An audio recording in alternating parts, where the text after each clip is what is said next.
আর শ্রীমদ্ ভগবদ গীতা অধ্যায় নম্বর 18 শ্লোক নম্বর 66 বলা হয়েছে, সর্বধর্ম পরিত্যাজ্যে মামেকম শরণং ব্রজ অহং ত্বং সর্বপাপেভ্যো মোক্ষয়স্মি মা শুচ। সর্বধর্ম পরিত্যাজ্য, সকল ধর্ম পরিত্যাগ করে দাও, মামেকম শরণং ব্রজ, কেবলমাত্র আমাকে স্মরণ করো, অহং ত্বং সর্বপাপেভ্যো মোক্ষয়স্মি, অর্থাৎ সমস্ত পাপ থেকে আমি তোমাকে মুক্ত করব। সর্বশক্তম ঈশ্বর বলছেন যে সকল ধর্ম পরিত্যাগ করে দাও এবং কেবলমাত্র আমার শরণাগত হও, অর্থাৎ সকল মূর্তি দেবদেবী সব কিছুকে পরিত্যাগ করে দিতে হবে, কেবলমাত্র একজন ঈশ্বরের উপাসনা করতে হবে। এই শ্লোক থেকে এটা বোঝা যায়। দেখুন ইসলামের ধারণা, ইসলামের সৃষ্টিকর্তার ধারণা। প্রথমে যে এই লাস্টের শ্লোক নিয়ে কথা বললাম, সেই শ্লোকের সাথে যে সাদৃশ্য আমাদের রয়েছে সেটা নিয়ে কথা বলি। শ্রীমদ্ ভগবদ্গীতার 18 নম্বর অধ্যায়ের 66 নম্বর শ্লোকে বলা হয়েছে, সর্বধর্ম পরিত্যাজ্য মামেকম শরণং ব্রজ অহং ত্বং সর্বপাপেভ্যো মোক্ষয়স্মি মা শুচা। এখানে বলা হচ্ছে এটা। আর আমাদের ইসলামের যেটা কালিমা শাহাদাত বা কালিমা তাইয়্যিবা, যেটা সেটা হচ্ছে লা ইলাহা ইল্লাল্লাহ। লা ইলাহা মানে সকল ইলাহাকে বর্জন করতে হবে। প্রথম শর্ত হচ্ছে কি, কোনো ইলাহা নেই, কোনো ইলাহা নেই, কোনো ইলাহা নেই, ইবাদতের উপাসনার যোগ্য কেউ নেই ইল্লাল্লাহ, আল্লাহ ছাড়া। অর্থাৎ সকল ইলাহাকে পরিত্যাগ করে একমাত্র আল্লাহর ইবাদত করতে বলা হচ্ছে, অর্থাৎ আল্লাহকে মেনে নিতে হবে। এটার সাথে আমাদের সাদৃশ্য তাহলে রয়েছে। এবং নাম্বার 2, ঈশ্বরের ধারণা, সৃষ্টিকর্তার ধারণা। যদি আপনি কোনো কাউকে সৃষ্টিকর্তা হিসেবে চিহ্নিত করতে চান, তাহলে 4 লাইনের একটি সংজ্ঞা দিয়ে টেস্ট করবেন যে সে আসলে সৃষ্টিকর্তা কিনা। এই 4 লাইনের সংজ্ঞা উল্লেখ করা আছে সূরা ইখলাস, সূরা নম্বর 112 আয়াত 1 থেকে 4। সূরা ইখলাস এটা হচ্ছে ঈশ্বর তত্ত্বের কোষ্ঠী পাথর। কীরকম? সূরা ইখলাসের প্রথম আয়াতে বলা হচ্ছে কি, কুল হুয়াল্লাহু আহাদ, বলো তিনি আল্লাহ এক ও অদ্বিতীয়।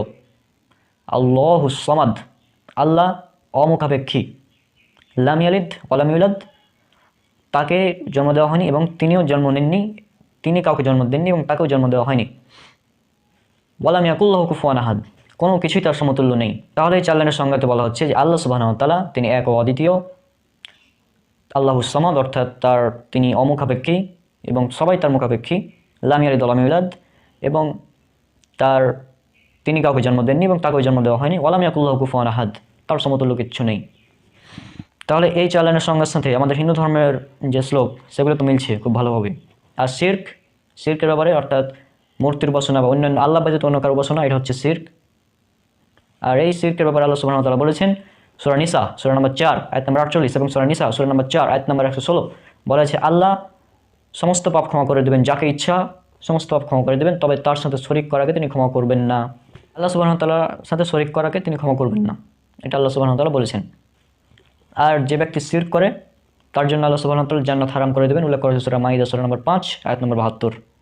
যে ব্যক্তি শিরক করবে সে কখনোই জান্নাতে প্রবেশ করতে পারবে না। তবে যে ব্যক্তি শিরক করলো, বর্তমানে সে শিরক করছে, শিরক করার অবস্থায় আছে, অমুসলিম আছে, সে যদি তওবা করে মুসলিম হয় এবং তারপরে যদি আল্লাহর কাছে ক্ষমা চায়, তাহলে ইনশাআল্লাহ আল্লাহ সুবহানাহু ওয়া তাআলা সমস্ত পাপ ক্ষমা করে দেবেন।